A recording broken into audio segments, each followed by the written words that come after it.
Hey folks, welcome back to the show. Today, I am very happy to have Joe Longthorne, who is the interim artistic director at the Barnstormers in beautiful New Hampshire. We had a little conversation before about how they are dealing with the return to hopefully live theater, what kind of adjustments they're making. And so I'm going to just go right to you, Joe. You said something about a tent, which we'll get to in a second, because I personally love the idea. But first, tell me a little bit about yourself, how you got involved in the Barnstormers, and you do have some history with them. So tell me a little bit about that. That's right. Thank you for having me, Roger. It's a pleasure to chat with you. I started at the Barnstormers Theater as a non-equity actor 10 years ago. I can't believe it's been a full decade at this point. It was my first professional opportunity in theater ever. I was a student at the Boston Conservatory at the time, a musical theater major. And I went up to Tamworth, New Hampshire, where the theater's located, and had a wonderful first summer and sort of fell head over heels in love with the town, with the theater, with the whole community at the onset. And I returned year after year, as many of us have. I went back many, many summers over the years, eventually graduated to become a union actor at the theater. And then just this past spring, when the theater decided they were looking for new leadership, I was lucky enough to be selected to interview for interim artistic director. And eventually they made their choice, and now I occupy that position. And we are planning 2021 summer season in a very fast and furious way. Wow, and congratulations to you on that well-deserved appointment. I look forward to seeing what you do in this time. And tell me a little bit about the Barnstormers. Is it a theater that runs year-round? Is it a summer stock theater? Tell me a little bit more about how they typically function outside of a pandemic. Sure. Historically, and I'll mention the theater is entering its 91st year, which I just think is incredible. Wow. It has been a predominantly summer theater. I think there's been some fall and winter scheduling over the decades, but it's predominantly summer. And it was founded by the son of a U.S. president, which is just immensely interesting, I think. It was founded by Francis Cleveland, the youngest son of Grover Cleveland. Amazing. And Francis himself, Francis was involved in the arts in New York and on Broadway. Francis was the original Sam Craig on Our Town on Broadway in New York. So a long-time connection to the Cleveland family. And it's been predominantly summer theater. It used to be an 8-week stock schedule. And then as of the past couple of years, they moved into doing 5 shows per summer. We're doing a reduced season this year because of COVID. We'll offer 3 shows, but it's going to be really exciting, I think. Now, 5 shows in the summer is a lot. And so, I'm thinking of the town now, right? Because you mentioned the town, and even in our pre-interview conversation, you mentioned about the importance of the community to bringing this theater to life. So tell me a little bit about that, because I found that quite engaging. I love going to New England and seeing these beautiful places that exist up there. So tell me about that. Well, and the town is really, it's the heart of everything. And Tamworth, New Hampshire is a small little town. They have, historically, there's been 2 stores in town. We have a store called the Lyceum and then a store called the Other Store. And then a funny little fact about that, the Other Store predates the Lyceum. That's great. So it's just full of all this quirky, wonderful, idyllic charm. There is a beautiful distillery in town. As of the past, I think 7 or 8 years, they opened this distillery. Just adjacent to the theater is the Tamworth History Center. We have Remick Farm right in town. So it's really this wonderful destination, a little bit of a hidden gem, I think, too. It's not so well known. Maybe up more in the Northeast, folks know about it. But we're very excited this summer, just in terms of partnering with all these local groups as well to create sort of a full, well-rounded experience to hopefully entice more tourism in the area after the pandemic. Folks love to visit New Hampshire for the nature, but the arts and culture is a big ancillary part of that whole experience as well. Yeah, I think one of the beauties, it's a beauty in an ugly world of pandemic, COVID, and so on. But the beauty is towns like that are perfect escapes for people who, are afraid of flying or afraid to go to, wherever they're going to go because of COVID. But what a great thing to get in a car. And, I did that with my son last summer. So you said something about a tent, and we're here in this point where you're going to talk about what you're planning this year, because part of this conversation really stems from what are theater companies and what are producers and theater makers doing as we begin to see that light at the end of the tunnel. So tell me what you're doing. Tell me about that tent idea, outdoor theater. Sounds great. Sure. Yeah. And in the way many theaters have to pivot this year, we're just on the cusp now of sort of getting out of this pandemic, knock on wood. But we're all pivoting in different ways. And our way of pivoting is we are producing outdoor theater for the first time ever. We are building an outdoor stage, which will sit on that Tamworth History Center lawn that I mentioned, just adjacent to the theater. And I'm very excited about the idea of doing theater outdoors. It just adds a whole new element to the experience. It's going to hopefully make our patrons feel safe.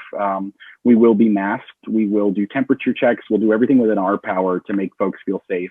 But I think that added layer of just being outdoors with the fresh air is going to be a wonderful experience that we're really, really excited about. Yeah, it should be really fun. I mean, I think of some other companies like there's one in Hudson County, New York, Shakespeare. They do outdoor presentations, and I have friends who go there every year. They just love the experience. What is your, so you're moving away from the indoor for this summer, right? Is that permanently for this summer, or are you thinking of revisiting it in the winter next year, going back indoors? We'll start programming indoors again. I mean, I can speak, my appointment is through this fall, but I think the theater intends in coming summers to go back indoors, but we'll see how the outdoor experiment goes. It could be a wonderful addition to the slate of programming for years to come. We are hoping at the end of this summer to move back indoors for our final show, which would be a 2-person comedy at this point. So we're going to explore that, and then potentially the ability to stream that production and access an even larger audience across the country, which would be very new for the theater. Now, last summer, you folks were shut down. You didn't do anything except maybe, I suppose, did you do virtual Zoom readings and things like that? There was a Broadway style review that we put together over Zoom. That's right. Yeah. Yeah, I mean, one of the things that I guess you could say is another positive of this whole mess is things like Zoom. Here I am talking to you, over Zoom, real clear, conversation. I have to lug equipment, but I've also seen theaters really make magic happen with these new technologies, whether it's Zoom or some sort of site specific live stream or anything like that. Have you folks discovered that that's something you definitely want to add to your arsenal? This idea that, maybe next summer we could do, 10 presentations, but 5 of them might be virtual, running, at the same time as the live. What's your thoughts on that? Definitely. I mean, I like to say that this theater is now 91 years young and that we still have a lot of growing to do. And I think one expansion point that we're going to be looking at over the course of the summer and the next year is, yes, leaning into media and digital, and how do we continue to access wider audiences across the land that otherwise can't get to New Hampshire. And so the idea of streaming the final production is an exciting way of doing that. But I think every theater, as far as I'm concerned, and we're all looking at ways now to embrace the future of technology and what the last year has taught us. And I'll say at the very least on the administrative side, my appointment is made possible by the way we've embraced technology. I am New York based at the moment. I'll take residency in New Hampshire this summer, but I've been on Zoom meetings with board members and staff members for the past couple of weeks. And the technology makes all of that possible, which is super exciting. That is super exciting. It really is. And I'm glad that you've been doing these sort of things. Tell us what the theater company has been doing since March of 2020, when everything started to really unfold as it did. What, if you could, what were some of the reactions? What were some of the immediate go-tos? I guess you didn't expect it to last over a year. So give me a sense of, if you can, of what was happening back then. Sure. Yeah. And I can think back to that time. I mean, I worked in commercial theater in New York as well. And when we all went home, March 14 or 15, whatever it was, we thought, well, we'll see each other in 4 weeks and we'll be back at it. And that obviously was not the case. But from the point of view of the Barnstormers, being a nonprofit theater, the biggest responsibility is to your patrons. You have the patrons that love and support the theater. We do entertain a very seasonal crowd, I would say. A lot of folks that come to New Hampshire for the summers and summer there with their families, and the Barnstormers is part of their annual tradition. So there was just a lot of sorrow around missing that this year, which is totally understandable. I am glad that the theater was able to produce a digital review. I think that was a nice access point for audiences to have a little something to connect to. But like many other theaters, we just were not able to produce much in terms of live events. And so we've been dormant for a while. Now we feel like we get to sort of come back with vigor, which is exciting to us. And we do think that folks are desperately missing live storytelling. And so I expect, and I think we hope and expect that there will be a burst of excitement and energy around live programming this summer. And we'll see a whole new energy from our audience. Yeah, so we've been seeing here in New York, and you being a New Yorker and also a Broadway producer and involved in commercial theater, there's been a lot of buzz about, Hamilton coming back, about Broadway beginning to open. All these smaller off-Broadway and off-Broadway theaters, some of them are open now. And some of them are promoting how they're taking safety precautions for their audiences, because I know for a fact, having done some surveying, that audiences, especially in theater where we have a lot of older audience members, are concerned about going inside. And that's been, a very clear thing. So my question has to do with you as a Broadway producer, someone who's involved in theater in general. What kind of things have you started to see, in the industry in terms of bringing theater back, live? Do you think that the fall is a realistic, point? And again, I'm talking about outside of New Hampshire. So give me some thoughts on that. Sure. And as it relates to Broadway, it's just such a tricky line because the Broadway economic model relies so heavily on capacity. And to be blunt, full capacity. A Broadway show cannot reopen with social distancing. It could never cover its running costs. So that's why we are hopeful for the fall at this point. We're all tracking inoculation and vaccination data as closely as possible. And that is the key. And I think the benefit we have on our side is the theater industry has taken the virus very seriously. We've taken it seriously in terms of protecting ourselves and our loved ones and our patrons. And we also know that vaccination is such an important part of all that. So I have seen sort of widespread, even in Times Square, the Actors Fund has opened a Broadway vaccination site that's put Broadway employees back to work in that capacity. So we are moving in the right direction. But from the nonprofit standpoint, the whole budgeting aspect is very different, obviously. So there is a way to produce some theater in the meantime and service a socially distanced audience and maybe a reduced audience. But I can say, as the interim artistic director of the Barnstormers, we are very excited about the opportunity to be one of the first out of the gate to sort of start the theatrical renaissance. Knowing that big, wide-scale commercial theater is not coming back till the fall, you can get your slice of theater in New Hampshire this summer and in the surrounding regional areas as well. Theater Renaissance. I love that. I think that has to be the title of an article coming down, down the line. Yeah, and it is because it's not just like everything going back to normal. It's, what you keep hearing, this new normal. And theater, definitely, we are going to have a new normal. Let me talk about the Barnstormers for a second, or let you talk about the Barnstormers. You're the expert. Typically, right, I guess you look for a certain type of show or certain type of genre, or maybe you have, I guess a mission or a vision in terms of the productions that you want to put out there. Tell me about that, and tell me if you think that's changed or how it's maybe shifted moving forward.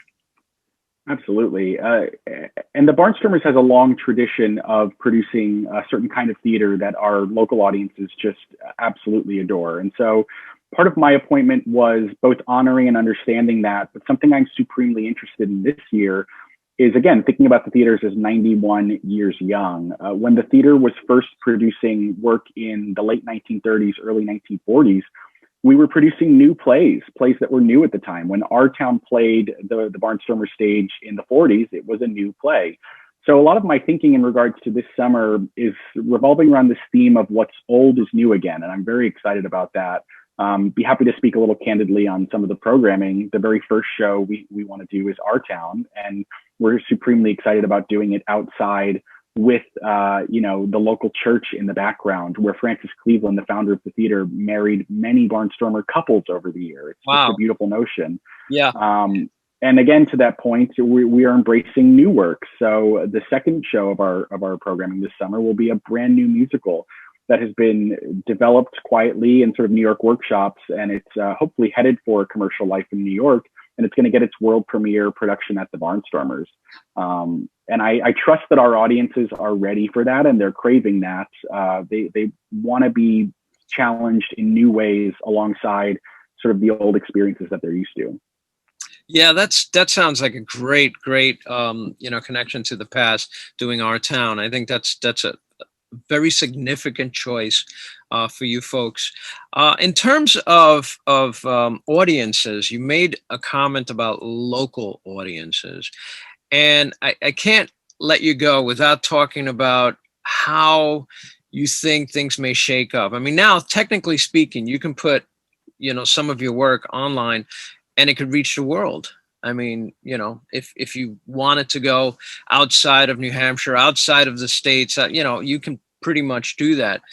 Are you finding any major shifts, or are you still in that trying to figure it out mode when it comes to how to serve audiences that might be drawn to you from outside of your usual universe, and yet still serving that local community, that local audience? What kind of things do you think could potentially happen for you folks on that end?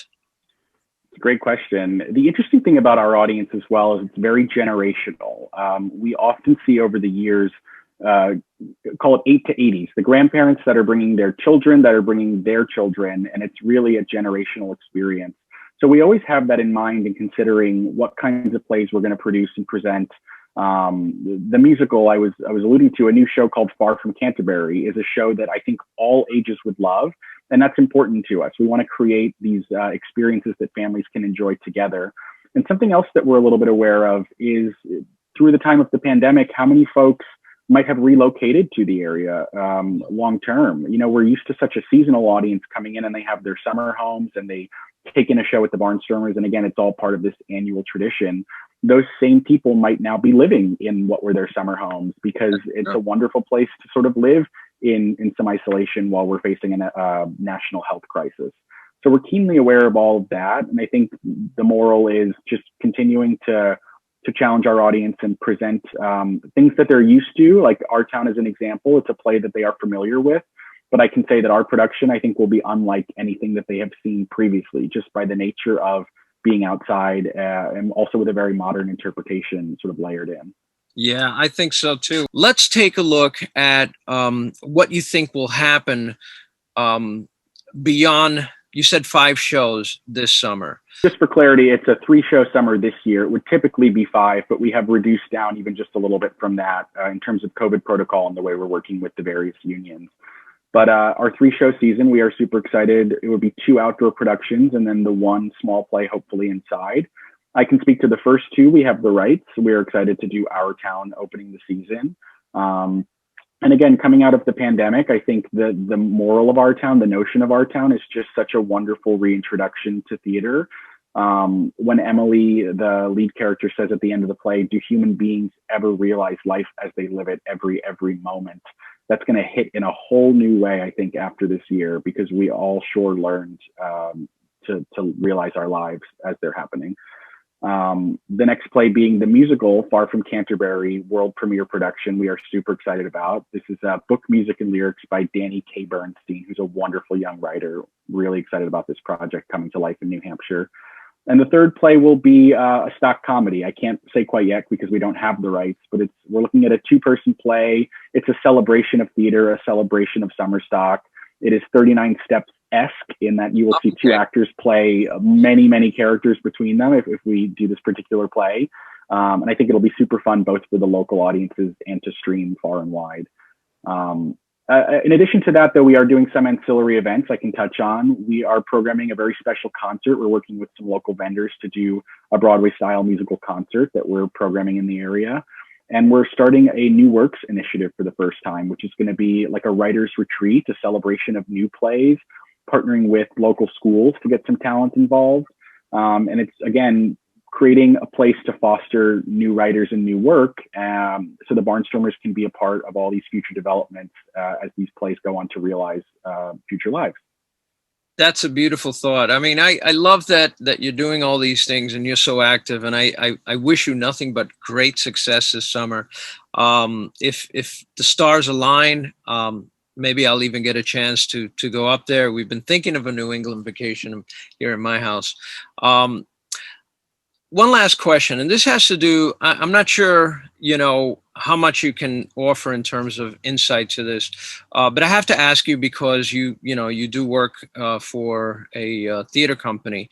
And one of the things that theater companies utilize to survive is a lot of grants and donations and really financial assistance, because we really know that ticket sales alone don't cover a majority of the cost. So what have you seen, either at the Barnstormers or just generally, in terms of what was available, let's say last year, which, given the administration, may not have been as much as maybe this new administration is willing to give as far as government grants and things like that. But what kind of financial support is out there that maybe wasn't there a year ago? How has that changed? Because it's an important subject for the survival of theater. Yeah, and I can speak to my perspective, things that have happened over the past couple months. We're keeping tabs on every opportunity. The Shuttered Venue Operators Grant is on everyone's mind at the moment. This is a grant designed as part of the Save Our Stages bill to help support venues just like us, local presenting venues. It was meant to go live recently. The SBA needs to work out a few kinks, so we are keeping alert as to when it does go live. But things like that are a response that is really going to help a live theater across the country stay afloat. And then New Hampshire State, I would say, I've been involved in some New Hampshire Arts Council meetings, and the state itself is really trying to dig in and lend as much support as it can. And theaters just like us, we're all trying to evaluate the grants that make the most sense for us. We do have a local school in town, and as I mentioned, we hope to utilize some of the local young talent, and that might qualify us for some kind of young artist grant. So we're looking at all of that. That combined with individual giving, with ticket sales, it all creates the perfect system for nonprofit theater. But we have to tap into every part of it to stay afloat. Absolutely. I love that, Joe. And that I wish you, the best in choosing the right grants and getting them and moving forward. For the folks who saw this and are dying to get to New Hampshire, can you give us a sense of some dates, where to find tickets, where to get more information about the Barnstormers, and you tell us about that? Yeah, absolutely. So we are located in Tamworth, New Hampshire.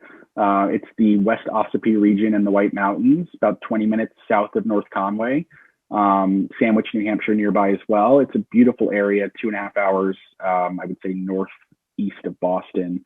Go to our website, look us up online. You can Google the Barnstormers Theater, New Hampshire. I believe the website itself is barnstormerstheater.org, and that's theater, Theatre, the way we spell it. And do check us out. We're going to be starting our first production in late July. The very last week of July, that production will go up. Our second production will be running in August, and then our third production at the very end of August, dipping into the first week of September. So if you're looking for something after July 4th weekend, we are programming and we are ready to receive anyone and everyone. We just can't wait to share live theater this summer. Well, Joe, I thank you tremendously for sharing, a little bit about the Barnstormers and about yourself and this comeback that we hope will happen in 2021 and continue, moving forward. I thank you for being on the show, and I thank you for your, your thoughts and commentary. I really appreciate it. Thank you. Thank you for having me, and thank you for doing this and highlighting regional theater across the country. Everyone thinks of Broadway, and that's a natural sort of a pinnacle of the industry, but the lifeblood of entertainment is the local culture, and we are proud to be a local organization in New Hampshire and service the little slice of heaven that we have. Yeah, you're right. Tremendously important, and why we shifted to Local Theater USA, because I think there's an abundance of fabulous theater companies like yours that have this rich history all over the country that many of us don't even know about. So this is a very nice thing. Listen, you have a wonderful, safe rest of 2021, and hopefully we'll talk, and hopefully I'll come see one of the shows. I really would love that. So thank you again, Joe. That sounds great. Thanks for having me. My pleasure.